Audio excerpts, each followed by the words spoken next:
দেশের বাইরে আমার কোনো ঠিকানা নেই, এটাই হলো আমার ঠিকানা। বাংলাদেশের রাজনৈতিক ইতিহাসে কিছু নাম আছে যেগুলো কেবল ব্যক্তি পরিচয় সীমাবদ্ধ থাকে না, সেগুলো সময়ের সাক্ষী হয়ে ওঠে, সংগ্রামের প্রতীক হয়ে দাঁড়ায়। বেগম খালেদা জিয়া তেমনই একটি নাম, যিনি ছিলেন বাংলাদেশের প্রথম নারী প্রধানমন্ত্রী, মুসলিম বিশ্বের দ্বিতীয় মহিলা প্রধানমন্ত্রী এবং দীর্ঘ সময় ধরে দেশের অন্যতম প্রধান রাজনৈতিক শক্তির নেতৃত্বদানকারী এক আপোষহীন নেত্রী। খালেদা খানম, ডাকনাম পুতুল, জন্ম ১৯৪৬ সালের ১৫ আগস্ট ভারতের জলপাইগুড়িতে। ৩ বোন ও ২ ভাইয়ের মধ্যে তৃতীয় সন্তান তিনি। বাবা ইস্কান্দার মজুমদার ছিলেন একজন ব্যবসায়ী, মা বেগম তৈয়বা মজুমদার একজন গৃহিণী। তার শৈশব, শিক্ষা জীবন ও বেড়ে ওঠা ছিল একেবারেই সাধারণ মধ্যবিত্ত পরিবারের মতো।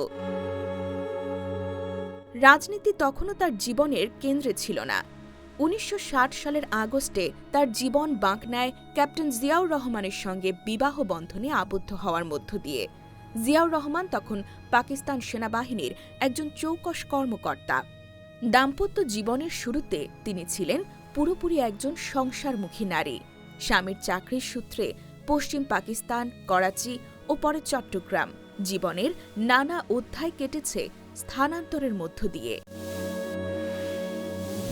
১৯৭১ সালে মুক্তিযুদ্ধ শুরু হলে খালেদা জিয়ার জীবনেও নেমে আসে ভয়াবহ অন্ধকার। আত্মগোপন, পাক বাহিনীর হাতে গ্রেপ্তার, ২ সন্তানসহ বন্দিত্ব সবকিছুই তাকে স্পর্শ করে। ২রা জুলাই ১৯৭১ তাকে গ্রেফতার করে ঢাকা ক্যান্টনমেন্টে বন্দী রাখা হয় ১৫ ডিসেম্বর পর্যন্ত। ১৬ ডিসেম্বর বাংলাদেশ স্বাধীন হলে তিনি মুক্তি পান। কিন্তু এই অভিজ্ঞতা তাকে বদলে দেয়। নীরব গৃহবধূর ভেতরে জন্ম দেয় এক দৃঢ় মানসিকতা। স্বাধীনতার পরও তিনি রাজনীতির বাইরে ছিলেন। এমনকি জিয়াউর রহমান রাষ্ট্রপতি হলেও খালেদা জিয়ার রাজনৈতিক উপস্থিতি ছিল প্রায় শূন্য। কিন্তু ১৯৮১ সালের ৩০ মে চট্টগ্রামে এক ব্যর্থ সামরিক অভ্যুত্থানে রাষ্ট্রপতি জিয়াউর রহমান শহীদ হলে তার জীবন চিরতরে বদলে যায়।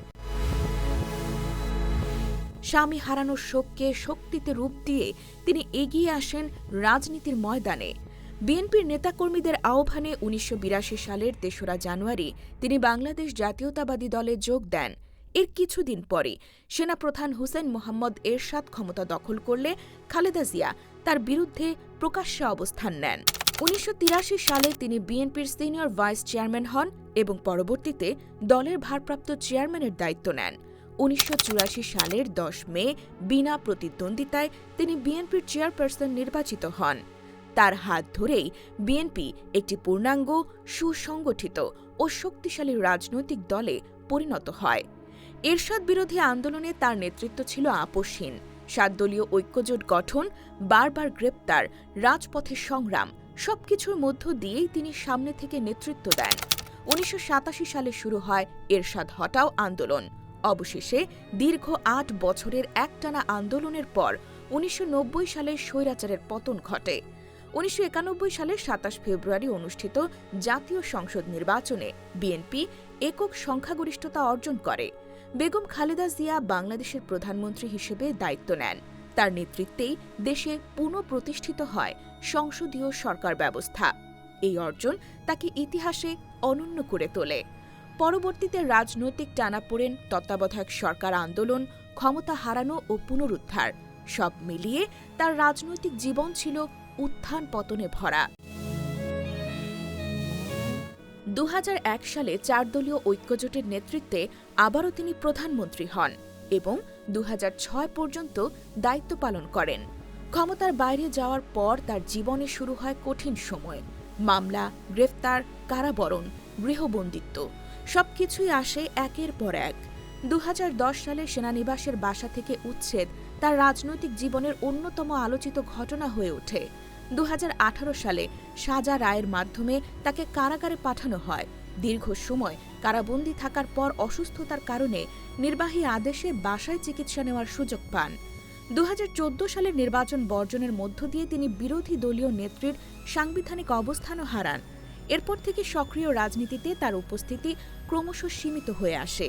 তবুও তিনি ছিলেন বিএনপির প্রতীক, আপোষহীন নেতৃত্বের নাম লাখো নেতাকর্মীর আশ্রয়।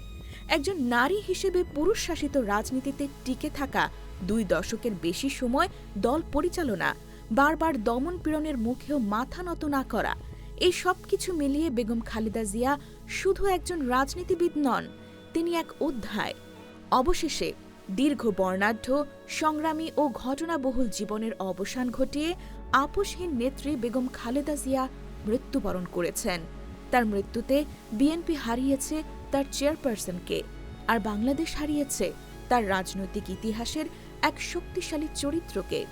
গোটা জাতি আজ গভীর শোক ও স্মৃতির ভারে নত।